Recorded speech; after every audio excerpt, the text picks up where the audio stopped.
So when you would go back home, right? So here you are, this wildly successful, kid from Ohio. When you would go back home and see with your friends and stuff, like what did that feel like, right? Because a lot of them probably going to community college, still living with their parents, right? Oh yeah, and still today, it's really interesting. Yeah. It took me a long time to create this idea of radical humility because I was so money motivated that it actually ruined a lot of the relationships because I would go back and I would brag. Mm-hmm. And I'd relate everything to money. I'd name drop, and I forgive myself for it because I've learned a lot of lessons about humility and studying, as you said, energy and spirituality. Mm-hmm. But the problem was that I didn't know 4 things about myself, that I already was happy, healthy, wealthy, and worthy, even when I was broke, meaning as a kid. Mm-hmm. And I just had to figure out what I was doing to interfere with it. Because that was the major shift in my life, this faith about, somebody told me when I lost everything, Dave, you know the way you feel about your daughters, and you feel this way about your kids, I'm sure. I said, yeah, what would you do for them? Like anything in the world. What would you give to them? Anything I could. What would you, if you knew the future, what would you, tell them? And I said, exactly what would be best for them. Mm-hmm. And they said, well, if you believe there's an omniscient, all-powerful, all-knowing source, call it what you want. But if you believe in that, which I do, I believe there is an omniscient, all-powerful, all-knowing source that created all of this. Well, that source feels the same way about you that you feel about your children. Mm-hmm. So when you have pain, mistakes, failures, setbacks in your life, it's not punishment, it's protection. The same way as when you were 3, reaching your hand into a fire and your mom slapped your hand or yelled at you and you thought you were being punished. Mm-hmm. She just knew she was looking out for what's better for you. So when you don't get the job or the business deal doesn't go through or the girl breaks up with you, this is because you have an omniscient, all-powerful, all-knowing source that loves you so much that they're just pushing you to something better, a better situation. That one aspect of faith changed my life. Wow. It comes down to your outlook and how you perceive things. Right? You give meaning to everything you see. Right? Yes. There's a great saying called fail forward, right? In fact, Denzel Washington gave a commencement speech. It's amazing. You got to listen to it. And that's the whole thing, just failing forward, right? You're going to hit rock bottom and that's okay. Yep. What are the lessons there? How do you fail forward? So my question is, you had mentioned that the best thing that ever happened to you was losing everything, right? Now, were you ashamed because you were the kid that would go back to the hometown and you built it all up and now you kind of hit rock bottom? What were you feeling? It's funny you say that because I was in shame, blame, and justification. If somebody would have told me that I was going to lose everything, I may have considered, if somebody told me that was going to happen, killing myself because my entire identity was in my bank account. If my bank account went up, I felt great. If it went down, I didn't feel good. And my whole identity was tied to what it was worth. So imagine this, I lose everything.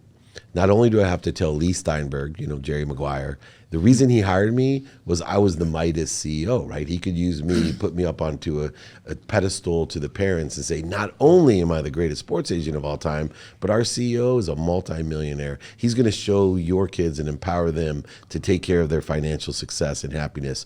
Financial literacy is part of what we're going to teach you being a client here. Mm-hmm. And he's philanthropic, so 10% or more of all that your son or daughter makes has to go to a charity or cause they believe in. This is the premise, the difference of what we did in a hyper-competitive field. Well, now I have to go tell him I'm bankrupt. I kind of lose my iconic status, sure, for the kids. He didn't care at all. And then even worse, I had to go tell my mom.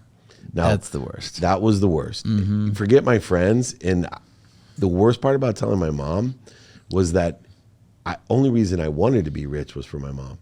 It wasn't even really for me. It was I wanted to buy her a house and a car. Anytime I started crying, it was because of finances. Sure. Car broke down. It throws you off so much.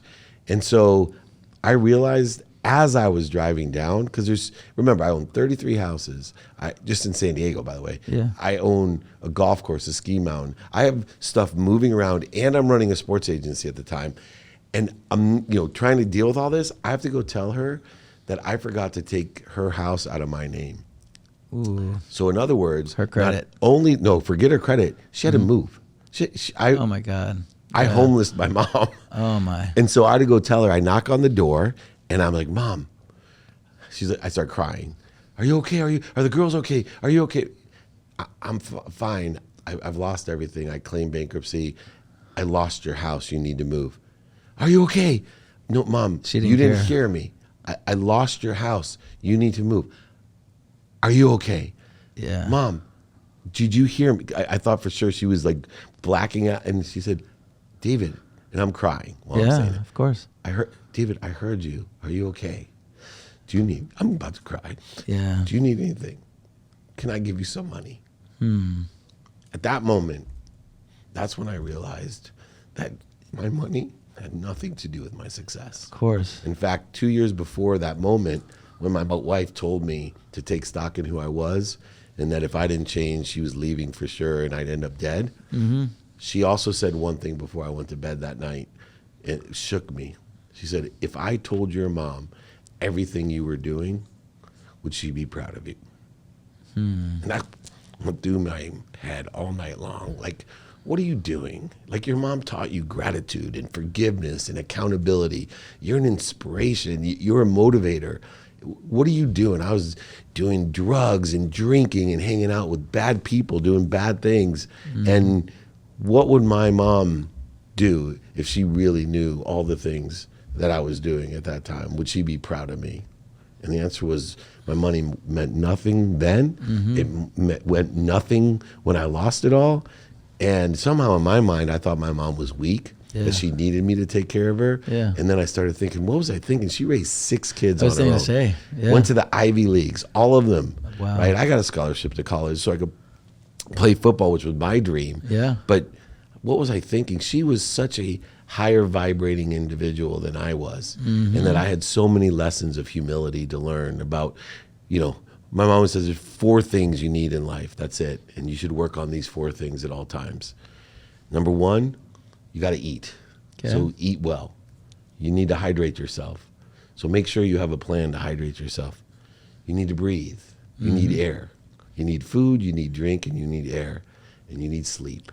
You need to, if you focus in on those things, everything else will come your way. The people who eat the best, sleep the best, breathe the best, and drink the best are the most successful, passionate, purposeful, and profitable people I know. You go ends down with these biggest entrepreneurs you know, they all have nutrition, hydration, sleep, and air. They breathe. Do. Yeah.